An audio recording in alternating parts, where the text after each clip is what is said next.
Nico, a este escándalo hay que sumarle lo ocurrido ayer también en Colina, donde, bueno, el caso es muy distinto. Lo que pasó hoy fue, por lo visto, algo más organizado, pero acá hubo una fuga también de un delincuente o una persona que estaba siendo formalizada ahí y durante la audiencia podemos ver, esto lo dimos ayer a la misma hora, podemos ver finalmente cómo escapa corriendo y ahí la misma seguridad del lugar tampoco pudo capturarlo, se dio a la fuga y no se supo más nada de él. ¿Qué antecedentes se manejan sobre ese caso? Porque entiendo que ya lo pudieron localizar, ¿no? Sí, efectivamente. Bueno, varias cosas para analizar en este segundo escándalo, podríamos decir, porque hay una evidencia ya muy notoria de cómo finalmente estos sujetos logran escapar de esta audiencia de control de detención. Más adelante les contaré también quiénes eran estos dos sujetos que estaban siendo foco de esta audiencia. Se ven las imágenes en el momento en que un gendarme se levanta, uno de estos imputados también se levanta y va y de inmediato abre la manilla de esta puerta que separa, por supuesto, donde está en este caso el juez, el magistrado, y donde está en este caso la gente que va como público de audiencia. Logran abrir esta puerta, arranca de inmediato este sujeto, se cae el funcionario de gendarmería, una vez que él se levanta, detrásito de él va este otro imputado quien también logra escapar. Y ahí es donde ya uno dice, pero ¿cómo se escapan dos? Sí, se escaparon dos sujetos de la sala de audiencia. Uno de ellos, que es un menor de 17 años, logró ser capturado rápidamente en el interior del mismo recinto, pero lamentablemente el otro imputado, un adulto de 19 años, logró escapar y finalmente se emitió de inmediato una orden de detención y gracias a distintas diligencias que realizó la Policía de Investigaciones con posterioridad de este escape, con unas 7-8 horas de posterioridad, se logra dar con el paradero de este sujeto quien habría estado en la casa de algún amigo, de una persona cercana a él y que justamente habría estado en el mismo sector donde él residía. Por eso que también se estaba centrando en aquel punto las diligencias que realizaba, en este caso la PDI, para capturar a este sujeto, y es así como finalmente se logró capturar a este imputado de 19 años. Yo se los adelantaba, ¿quiénes son estos sujetos? Pues bien, días atrás ya había comenzado en este caso la Fiscalía de Occidente una investigación por un grupo de sujetos, delincuentes dedicados a el delito conocido como el turbazo. Una vez que se logró avanzar en esa investigación, se logró en este caso detener a parte de esa banda, se logró también ponerlo frente al tribunal y en el momento en que ya habían sido formalizados en este caso, cuando incluso ya se habían acá dictado las medidas cautelares, este sujeto de 19 años, que es quien termina finalmente no solo escapando de la sala de audiencia, sino que también del recinto como tal, era un sujeto que ya, por ejemplo, estaba al tanto que iba a quedar en prisión preventiva, según la medida cautelar que había otorgado en este caso el tribunal. Misma situación con el menor de 17 años, quien iba a quedar en internación provisoria, y entendemos que en un descuido que se pudo haber generado estos sujetos ya a sabiendas, ya al tanto de la medida cautelar con la que iban a contar, terminan por escaparse en una situación que se está investigando porque hay incluso antecedentes de que estos sujetos, estos dos imputados, habrían contado con alguna información respecto de que la puerta de esta sala de audiencia aparentemente tenía algún problema o no cerraba del todo, no se lograba poner el pestillo, y eso que finalmente habría sido una información no menor que ellos manejaban y que ante algún pequeño descuido aprovecharon aquella oportunidad y terminaron finalmente escapando de este recinto. Vamos ahora a escuchar declaraciones de las autoridades, quienes han hablado un poco de lo que ocurrió en aquella audiencia y también, por supuesto, en las horas posteriores donde se logró recapturar a este sujeto que había arrancado del Tribunal de Colina. Es así que en horas de la tarde, prácticamente cerca de las 20 horas, se logra su detención en la comuna de Colina, en un domicilio de un conocido del sujeto, el cual se encontraba en el momento de la detención solo dentro del domicilio. Ya había estado intentando cambiar su corte de pelo, se había sacado las esposas con las cuales salió desde el tribunal, y los oficiales de esta unidad lograron su detención, trasladándolo a la Brigada de Ubicación de Personas, donde se encuentra actualmente, y mañana pasa a control de detención en el primer bloque al Juzgado de Garantía de Colina. Por lo que personal de la PDI, específicamente la comisario Marlene Tosig, de la Brigada de Ubicación de Personas, encuentra al imputado en la cercanía de su domicilio, específicamente en el sector de 21 de mayo, a las 19:40 horas, quien se encontraba escondido en la casa de un amigo, por lo que este imputado es detenido a las 19:40 horas y pasará a control de detención mañana por la orden vigente que fue despachada al momento de la audiencia de control de detención. Respecto de estos hechos, Gendarmería, activando sus protocolos de manera inmediata, dispuso en el acto la instrucción de un sumario administrativo para esclarecer los hechos y las eventuales responsabilidades que podría pesar sobre el personal penitenciario. Sin perjuicio de eso y de manera inmediata, se dispuso la remoción de funciones del personal que cumple funciones en esa repartición, además de ser sancionado drásticamente.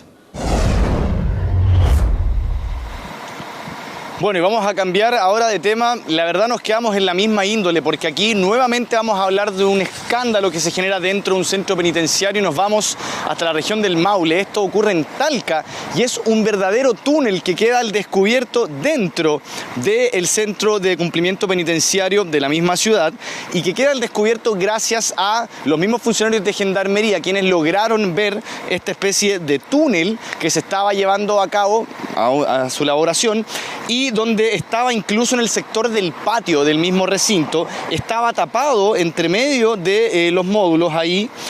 ubicados, estaba tapado entre tierra, hojas, ropa incluso, que los mismos acá responsables de este túnel estaban tratando de esconderlo con estos elementos. Y es así como finalmente Gendarmería, además de detectar, por supuesto, esta situación que ya era anómala, también lograron detectar y determinar quiénes serían las eventualmente personas responsables o involucradas. Se trata de 4 reos que en este caso fueron separados de la población penal y derivados a otros centros penitenciarios, entendiendo que la acción que ellos estaban acá realizando, por supuesto que generaba un riesgo para todo el personal del recinto, no solamente para los mismos funcionarios, sino que también para los mismos reclusos, en el caso de que esto haya finalmente terminado por ocurrir. Acá, y también lo que se está investigando es si es que tiene directa relación o no con un hecho que ya se había detectado semanas atrás. Este año, solo este año, es el segundo hecho que se detecta en este mismo lugar, donde aparentemente los internos intentan realizar alguna especie de forado en el suelo para poder obviamente empezar a picar la tierra y realizar posteriormente lo que se conoce como un verdadero túnel, que acá afortunadamente no termina por concretarse, pero habla un poco de ciertas vulneraciones que hay dentro de algunos centros penitenciarios, donde uno de inmediato comienza a tratar de cuestionarse cómo estos sujetos lograron finalmente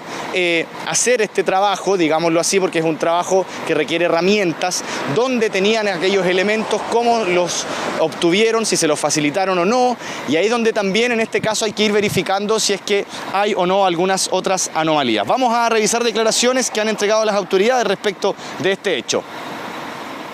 Por información clave de nuestra Oficina de Seguridad Interna, de acá de la Unidad Penal, se detecta este túnel. Efectivamente es un trabajo de inteligencia por parte de nuestros funcionarios el haber detectado un túnel en uno de los patios de uno de los módulos. Ya se dispuso de un sumario administrativo, por lo tanto el fiscal administrativo para ello tendrá que recabar la información. Tenemos identificado 4 internos, los cuales ya fueron trasladados a otras unidades penales. Bueno, un hecho sin duda gravísimo y que evidentemente se suma a lo que ya estábamos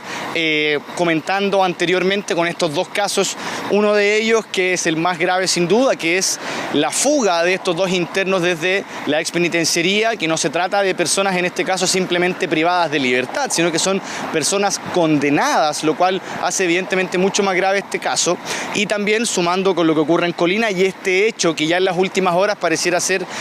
prácticamente una situación que es ilógica, pero finalmente es así. Todo esto lo decimos para poder también dar contexto a lo que ha estado ocurriendo en términos de la discusión legislativa respecto a si va a poder, en este caso Gendarmería, traspasarse al Ministerio de Seguridad, y por lo mismo es algo que ya se ha conversado, se ha preliminarmente coordinado incluso con las futuras autoridades del gobierno que va a asumir el 11 de marzo, y por lo mismo ya hay incluso reacciones de los futuros ministros. Vamos a escuchar a continuación lo que ha señalado el futuro ministro del gobierno entrante, Claudio Alvarado. Gendarmería es un tema estructural de larga data, que tenemos que darle una prioridad especial en orden a tratar estos temas desde el punto de vista de la infraestructura, desde el punto de vista de la dotación de personal, desde el punto de vista de la capacitación del personal, del entrenamiento, segregación de presos, en fin, con el propósito de que desde las cárceles se deje de dirigir o comandar, ¿no es cierto?, actos delictuales. Bueno, evidentemente hay mucho trabajo que hacer, va a tener una tarea difícil el gobierno que va a asumir en un par de días más y, por supuesto, más allá de eso, que tiene que ver con las medidas que se van a adoptar, con las coordinaciones que se deben hacer. Por ahora la prioridad, sin duda, y en lo que están también enfocadas las autoridades, es en poder capturar a estos dos sujetos que ayer terminaron finalmente escapándose de la expenitenciaría, que por supuesto se suma al caso que ocurre en Colina, donde ahí, si bien no hablábamos de personas condenadas, pero también habla un poco de una necesidad de reforzar las medidas que se deben adoptar para poder generar y garantizar también mayor seguridad en los recintos que tengan que ver con, por supuesto, gendarmería y también los centros penitenciarios. Desgraciadamente, Nico, me imagino que si estos dos reos tenían todo esto planeado, si tenían estos atuendos para escapar, debían también tener organizada la huida post-cárcel. Por eso te preguntaba si es que había algún antecedente sobre a dónde pudieron haber escapado, porque es de imaginar que lo tenían todo perfectamente coordinado para algo que es muy huir. Probable. Nosotros se lo consultamos, Robert, al fiscal Marcos Pastén, cuando él salió, de hecho, de la cárcel, y nos dijo que habían informaciones que ellos ya manejaban, tenían antecedentes, pero que obviamente para el funcionamiento de la misma investigación era mejor no revelar aquellos antecedentes, pero que ellos ya tenían algunos indicios de lo que habría ocurrido, digamos, de la puerta de la cárcel hacia afuera, y que evidentemente es también parte de la investigación que ya está en curso. Veremos entonces si hay novedades durante la tarde. Gracias, Nico. Gracias, Nico. Que estés bien.